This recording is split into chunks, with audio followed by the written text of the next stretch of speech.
여러분 혹시 군자산의 약속이라는 거 혹시 들어보셨습니까? 군자산의 약속. 이게 충청북도 괴산군에 있는 그게 군자산이거든요. 네. 이 군자산의 약속, 지원님 어떤 건지 아세요? 이게요, 이제 2001년에 있었던 건데, 그 종북 주사파들이 군자산에서 모임을 합니다. 네. 거기서 뭐를 700명 정도 모였다고 네, 그러죠? 결의를 하냐 하면요. 예, 그 전까지는요, 이 주사파들의 전략이라는 게, 이게 좀 이렇게, 뭐, 거리 투쟁이라든가 제도권 밖에서 하는 것 위주였어요. 네네. 주사파들의 그 어떤 그 투쟁 전술이요. 그런데 정당을 통해서 뭔가 제도권으로 진출하자. 네. 뭐 이런 결의를 하게 됩니다. 그래서 이 뿌리를 보면요, 이렇습니다. 이 1987년에 대선이 있지 않았습니까? 네.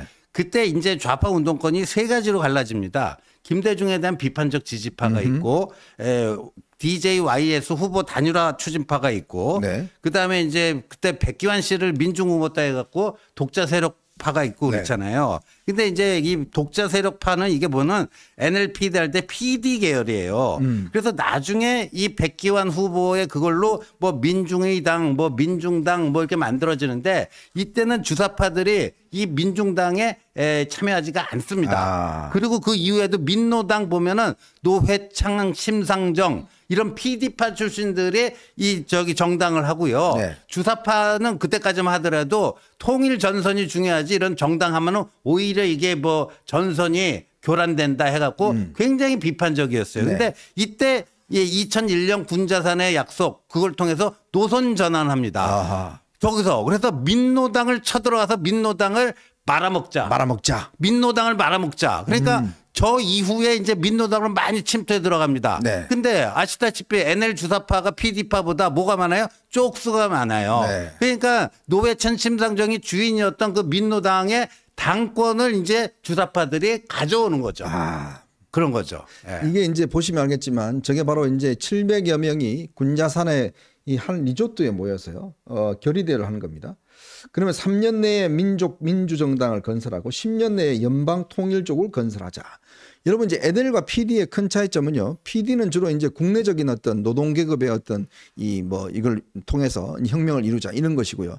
NL은 바로 이제 북한하고 노선이 똑같습니다. 민족 자주, 즉 미국을 물리치면서 독자적으로 뭔가 자주적인 나라를 만들자. 뭐 이런 것이 이제 내용인데 특히 NL 같은 경우는 바로 주사파 NL이 주류 세력입니다. 즉 북한의 어떤 김일성이 거기에 적통이 있고 그 적통을 이어받아서 대한민국을 적화해야지만이 이 올바른 나라를 만들 수 있다라는 게 바로 저 군자산의 약속이 했던 바로 저 NL 했던 중요한 약속입니다. 그렇습니다. 저러면서 이제 통진당 사태가 터진 거예요. 네. 그때는 사실 내부적으로 너무 성급했다. 본인들이 너무 성급하게 주류가 나오는 바람에 깨졌다. 이런 판단을 하고 전부 다 잠복해서 그다음에 이제 민노총이라든지 택배 노조, 건설 노조 전부 다 이런 곳에 갔다가 이걸 이제 민중당이라고 만들어요. 그렇죠. 그러다가 이걸 진보당으로 또 바꿉니다. 그렇죠. 진보당이 바로 이제 강성희가 전주를 해서 당선이 되고 맞습니다. 요번에 본격적으로 이재명의 도움을 받아서 지금 원내에 왕창 들어오는 거예요. 즉 3명 플러스 바로 이 우회 상장을 통해서 시민단체 몫으로 또 2명이 또 들어오려고 그렇죠. 있어요. 그러다가 저희가 비판하고 저희 뭐 언론에서 비판하고 하면서 민주당도 큰일 나겠네 이거 한미훈련 반대 뭐 이런 거 괜히 하다가 이거 뭐 하겠네. 그러니까 또 조국 정당이 떠버렸잖아요. 그러니까 이제 뒤늦게 이쪽 시민단체에서 한 거는 못 받겠다라고 해서 이제 했더니 오늘 전지혜라는 정말요 여러분 아무리 국회의원이 뭐 요즘 값이 떨어졌다고 그러지만 맨날 저런 시위하고 유엔사 해체 이야기 한미훈련 중단하고 저 시위하는 여성을 국회의원이 맞습니까 진짜? 네. 유엔사 해체라는 거는 딱 북한의 주장하고 똑같잖아요. 김여정이 그때 그 유엔사 뭐 종전선언 문재인이 그 얘기했을 때 거기에 대해서는 상당히 흥미롭게 보고 있다 얘기했는데 북한이 제일 싫어하는 게 유엔사예요. 유엔사 해체는 북한의 아주 전통적인 주장입니다. 그러니까 저 사람은 사실상 요번에 시민단체 뭐 몫으로 위장했지 사실상 통진당 세력이에요. 전지혜인가 또 무슨 사드 반대 투쟁했던 뭐 농민회 출신 여성 거기도 이제 그 통진당 라인이에요. 그래서 이렇게 봐야 됩니다. 지금 우리가 이 상황의 심각성을 알아야 되는데요. 통진당이 헌법재판소에서 해산된 게 2015년 좀 네, 되죠. 14년, 15년. 예. 그때쯤으로 기억이 되는데 12년도 들어와서 14년 예, 됐어요. 14년에 이제 헌법재판소에서 이제 해산이 됐습니다. 근데 그때 해산 직전의 통진당보다도 지금의 이른바 이석기 세력이 훨씬 더 여기저기 진지도 구축하고요. 네. 더 세가 더 큽니다. 맞아요. 더 세가 커요. 보세요. 지금 민노총 양경수가 뭐야? 이석기 라인이에요. 한국 외대 용인 캠퍼스 총학생회장 이석기 딱 그 라인이거든요. 그러니까 민노총을 지금 장악하고 있잖아요. 그다음에 이재명이 도움을 받아갖고 지금 원내 진입이 된 거 아니에요. 네. 요번에 울산 북구 현대자동차에 있는 데였고 민주당 후보 잘라버리고 여기다 그냥 야권 단일 후보 준 거 아닙니까? 이현종호 좋지 않습니까? 예. 그러니까 지금 이 통진당이 진보당목 세 개가 있고요. 네. 요 이제 시민단체로 2개 위장해갖고 2명을 또 박으려고 한 네. 거고요. 또 이제 지역구에서만 한두 개 살아나면 이것만 해도 6석, 7석이 되는 겁니다. 예. 그런 거예요. 근데 더군다나 지금은 이 제1야당인 민주당 이재명이 여기에 대해서 굉장히 협조적이잖아요. 그렇죠. 아시다시피 이재명이 2010년 성남시장 처음 당선될 때 야권 후보 단일화하고 당시 통진당의 성남시장 후보였던 비례대표 한 번 했던 김미희하고 후보 단일화를 한 적이 있고 네. 그래가지고 성남시 그거를 연립정부 비슷하게 운영합니다. 네. 청소 대행 업체 그 통진당 쪽에서 갖고 있는 그쪽에다가 청소 일감을 몰빵을 해주는 거예요. 네. 예. 자, 그래서 오늘 한동훈 위원장이 오늘 이 부분에 관해서 아주 강력하게 메시지를 날렸습니다. 오늘 출근하면서요.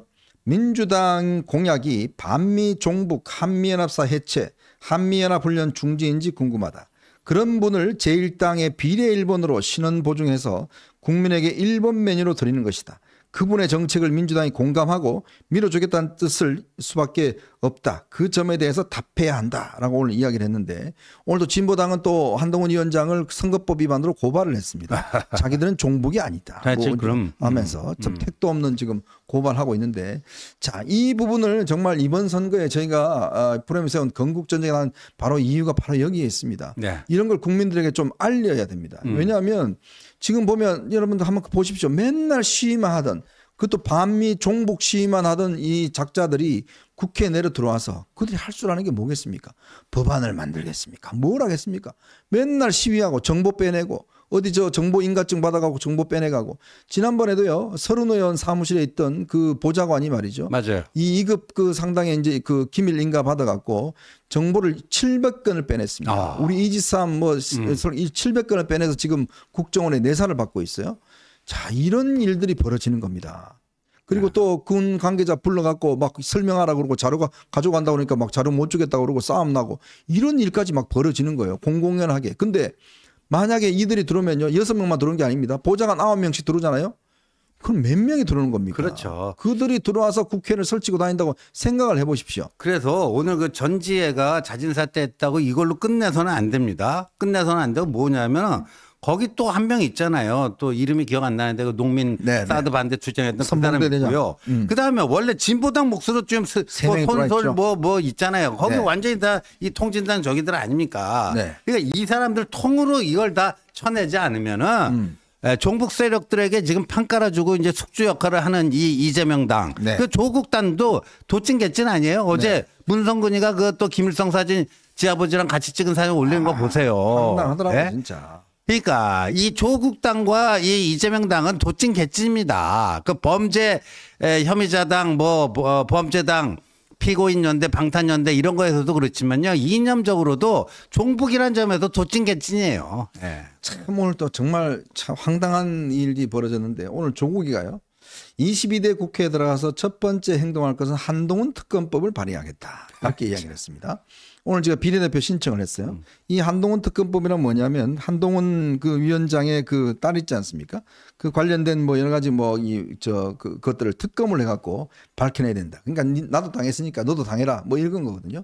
그러니까 이 조국이 들어와서 할 거는 명백합니다. 이런 걸 하려고 하는데 오늘 조국당에 또 입당한 사람들을 보면요. 이정섭 검사의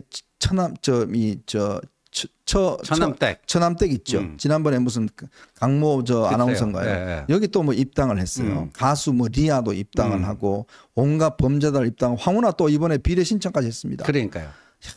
정말 뻔뻔해도 이렇게 뻔뻔할 수가 있어요? 우리는 우리는 다 황운하가 신청할 거라고 봤는데 어제 보니까 신장식이 또 무슨 변호사 수임료 받았는데 제대로 그 그것도 안 해가지고 지금 민사소송 걸리고 완전히 저 당은 보니까요 정상이 없어요, 정상이. 아니 그 변호사를 뭐 소송한다고 2천만 원 받아놔놓고 그러니까요. 그냥 뭐 서류 하나만 띵 내놔놓고 그 아무것도 안 하고 결국은 뭐 끝나버렸는데 그 나중에 알고 보니까 원래는 뭐 9천만 원 받기로 했다고요? 그러니까요. 그런 도둑놈이 어디 있습니까, 진짜? 9천만 원 중에 2천만 원 선수금으로 받은 거다. 선수금을 받았다. 그리고 자기는 변호 활동 할 만큼 다 했다. 40쪽에 변론 요지서도 뭐 냈다. 뭐 이런 건데, 근데 제대로 이제 안 해줬다라는 거고. 그러니까 저는요, 요새 진짜 이렇게 참담한 생각이 드는 게 어떻게 조국당이 저 지지율이 나오는지. 네. 근데 이게 아마도요, 저는 이제 정점을 찍었다고 보고요. 정점을 찍고 이제 내려가는 일만 남았는데 우리가 어떻게 효과적으로